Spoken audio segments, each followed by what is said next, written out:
Lundi 24 mars 2025, mesdames et messieurs, bonsoir et bienvenue dans cette nouvelle édition.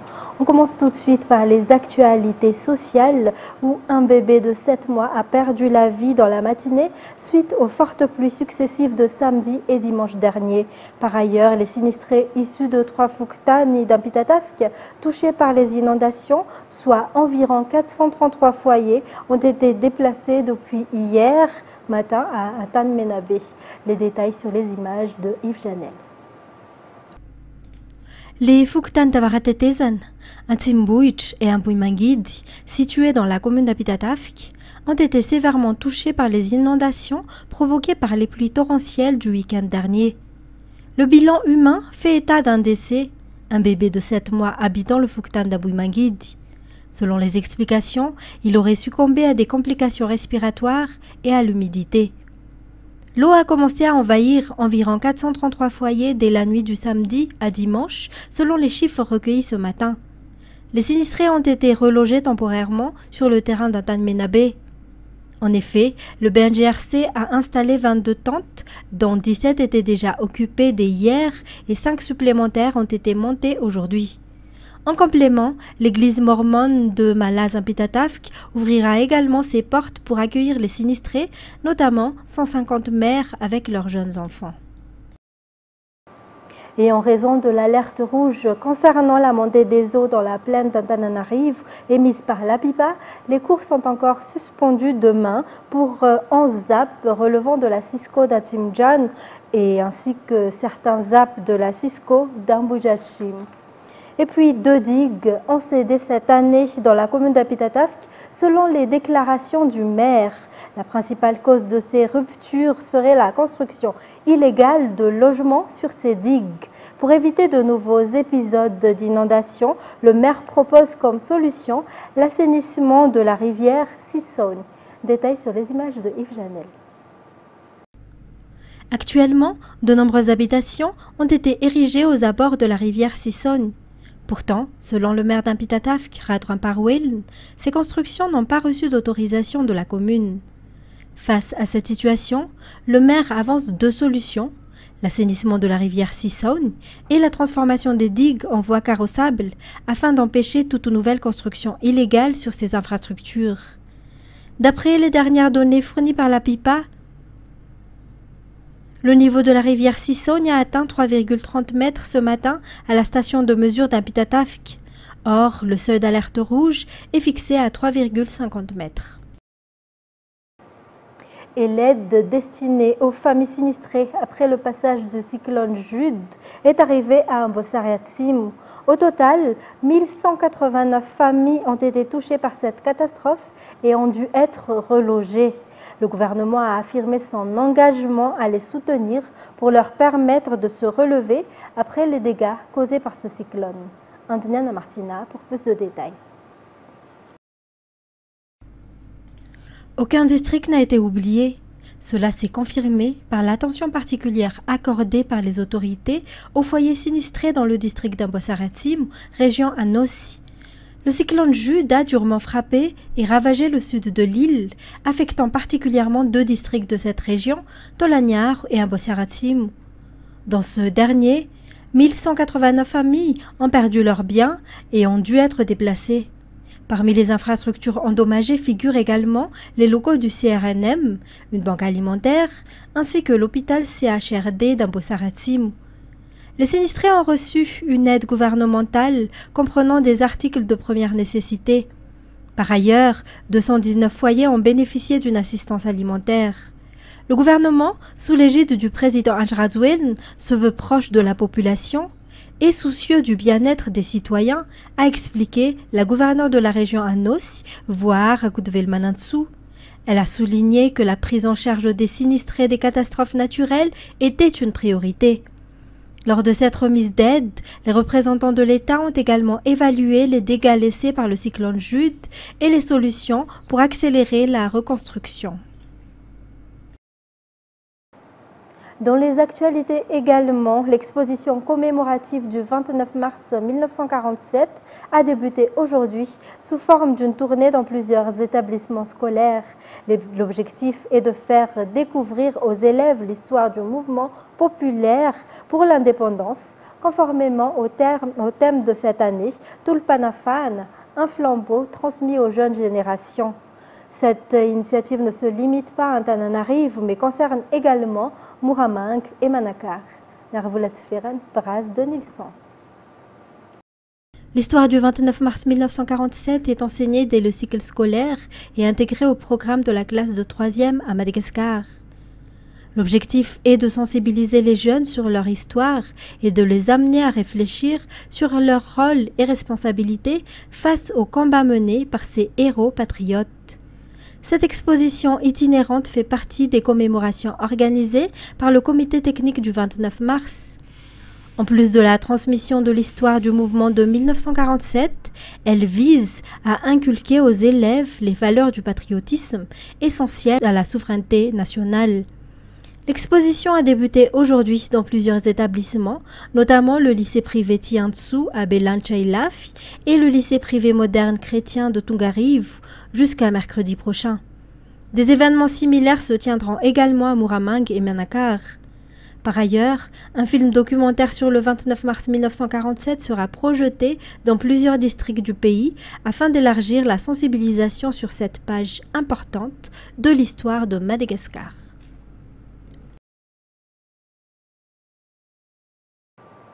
Le cabès ou crâne du roi Twer, figure héroïque de la nation, sera rapatrié en avril prochain, selon le ministère de la Communication et de la Culture. Ce retour tant attendu est le fruit d'un long processus rendu possible grâce aux efforts du président Andry Rajoelina, qui a œuvré pour le rapatriement de ce patrimoine national. Pour rappel, le roi Twer est un héros mort pour l'amour de sa patrie. C'est Sylvain Anduniana Martina sur les images de Sej Anjanab. En 2021, lors de l'inauguration du Rouv, le président Andry Rajoelina avait promis de ramener le cabès ou crâne du roi Twer sur sa terre natale. En 2025, cette promesse devient réalité. Les démarches ont considérablement avancé et le mois d'avril a été fixé pour son arrivée officielle à Madagascar. Cette crâne du roi Twer, souverain des Sakalav-Menabé, avait été emporté par les colons français après sa décapitation en 1897. Il a ensuite été exposé au musée de l'Homme à Paris. Ce rapatriement n'a pas été qu'une simple négociation, mais a nécessité des enquêtes et des démarches persuasives pour aboutir. Le cabès du roi Twer est un symbole du patrimoine national qui doit bénéficier des honneurs correspondant à son importance historique. Les préparatifs sont en cours pour finaliser tous les détails logistiques liés à ce rapatriement. Des descentes sur le terrain sont régulièrement organisées afin de garantir que le retour du cabès du roi Twer, souverain des Sakalav-Menabé, se déroule dans les meilleures conditions.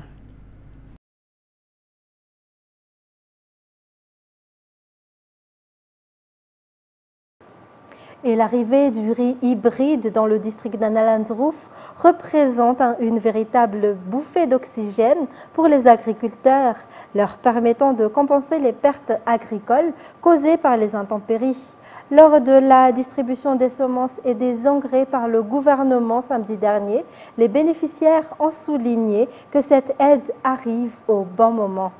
Ce programme de distribution de riz hybride, initié par le président de la République Andry Rajoelina et mis en œuvre par le secrétariat chargé de la souveraineté alimentaire, s'inscrit dans une démarche de modernisation du système agricole malgache. C'est Sylvain Anduniana Martina, Sej Anjanab. Au total, 2600 agriculteurs de la région d'Analandsrouf ont reçu des semences de riz hybrides ainsi que des engrais fournis par le gouvernement. Pour les bénéficiaires, ce projet présidentiel tombe à point nommé car après le passage des intempéries et des cyclones, leurs cultures ont été fortement endommagées. Ainsi, au-delà d'être une solution de secours pour relancer la production agricole, ces semences de riz hybrides permettront d'accroître les rendements et d'améliorer les revenus des agriculteurs. La région d'Analandsruf avance ainsi rapidement vers l'autosuffisance alimentaire. Les semences hybrides adaptées aux variations climatiques et à cycle court permettent aux agriculteurs de faire 2 moissons par an. Comme l'a précisé le secrétaire d'État chargé de la souveraineté alimentaire, Taïniavou Razanamaef, ce programme vise à améliorer durablement la productivité agricole. À Analandsruf, il est estimé que le rendement du riz hybride pourra atteindre entre 7 et 17 tonnes par hectare. En plus de l'aide matérielle, les agriculteurs bénéficiaires ont également reçu une formation sur les techniques agricoles adaptées au riz hybride. Après cette distribution, un suivi sera mis en place pour accompagner les agriculteurs et assurer la bonne mise en œuvre du projet dans l'optique d'optimiser les rendements et de renforcer les capacités des organisations paysannes. C'est dans ce cadre qu'un partenariat a été récemment signé entre l'association AFF, Antsifut Chawan Fapanchsun, et le CESA pour assurer l'encadrement technique des bénéficiaires. Et puis, la police nationale a appréhendé 22 personnes à Mbuzatouf et Issouch à la fin de la semaine dernière dans le cadre de l'opération Bemidn, dont l'objectif est de lutter contre l'insécurité et la consommation de drogue. Radraman Zatouf nous fait le point. 4 personnes ont été prises en flagrant délit de pickpocket et d'agression à Natiazwisouch et à Mbipou, dont 2 femmes. Une autre personne a été arrêtée à Mazoariv pour cambriolage, tandis que 2 individus ont été interpellés sur le pont de Bekrar pour consommation de drogue. 9 autres ont été placés pour jeu de hasard en pleine rue, troublant ainsi l'ordre public. 5 individus ont été placés à garde à vue pour port illégal d'uniformes similaires à ceux des forces de l'ordre. Le plus jeune des suspects a 14 ans et le plus âgé 41 ans. Tous ont été immédiatement conduits au poste de police pour enquête. L'opération Bemidn s'inscrit dans le cadre du renforcement de la sécurité dans la capitale. Elle a été menée par les hauts responsables du ministère de la Sécurité publique et a débuté dans la nuit de samedi dernier.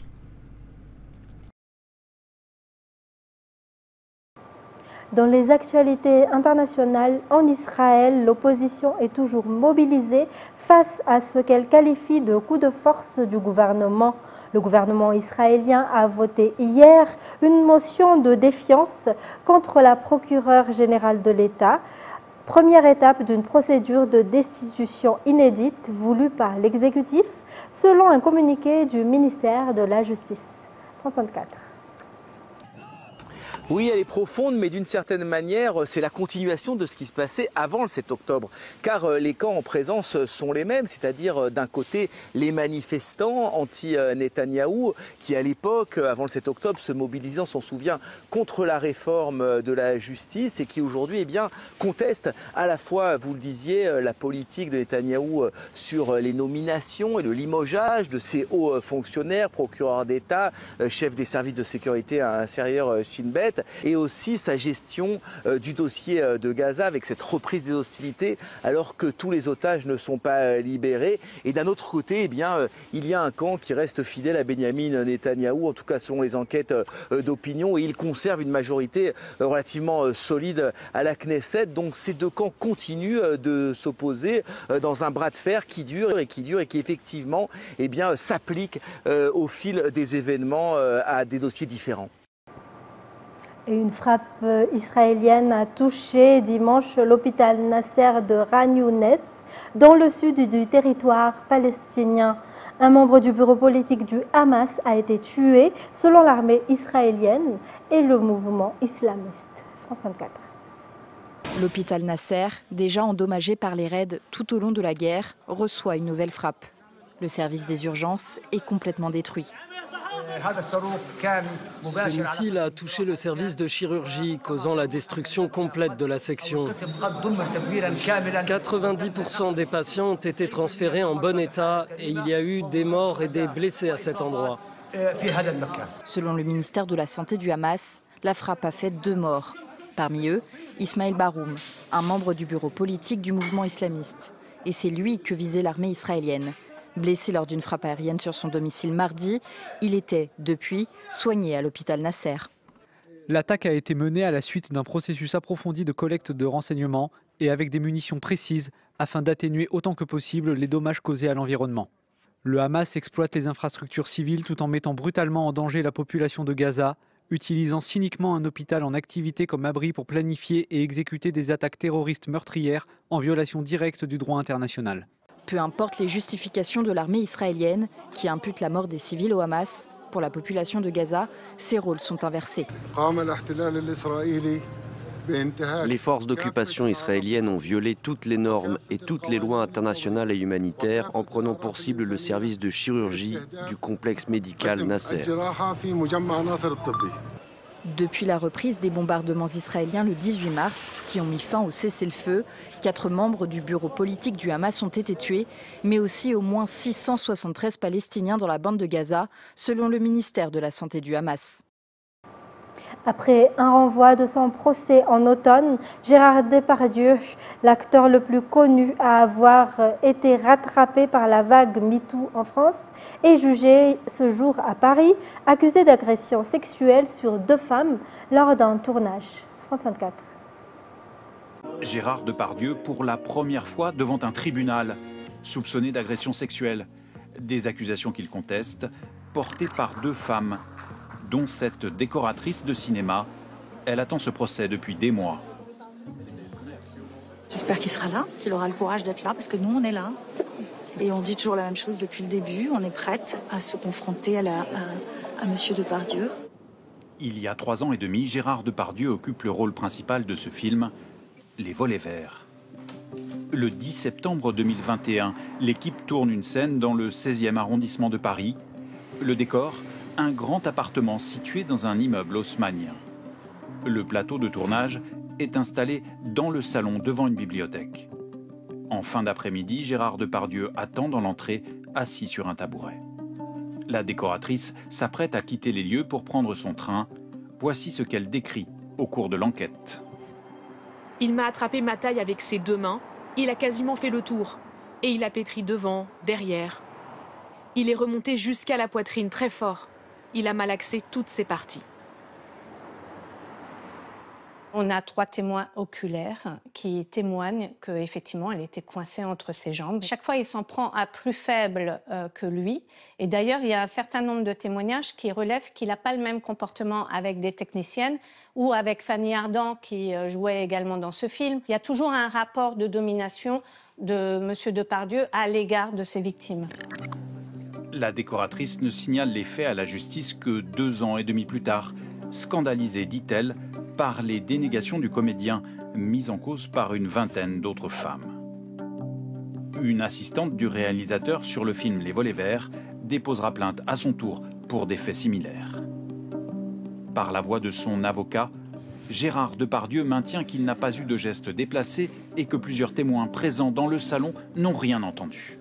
Il est très combatif puisqu'on a de nombreux éléments objectifs. On a également des témoins, on a également des documents médicaux qui démontrent que les accusations sont infondées, mensongères et ne résistent pas à une confrontation avec la réalité. L'affaire devait être jugée en octobre dernier, mais Gérard Depardieu avait produit un certificat médical indiquant qu'il n'était pas en état de comparaître. Les audiences pourraient être aménagées pour tenir compte de ses problèmes de diabète. S'il est reconnu coupable, l'acteur âgé de 76 ans risque 5 ans d'emprisonnement. Et voilà, c'est la fin de cette édition. Mesdames et messieurs, merci à vous de l'avoir suivi. Restez avec nous, comme tous les lundis, votre série préférée à suivre, Squid Game. Au revoir et passez une excellente soirée sur Viva.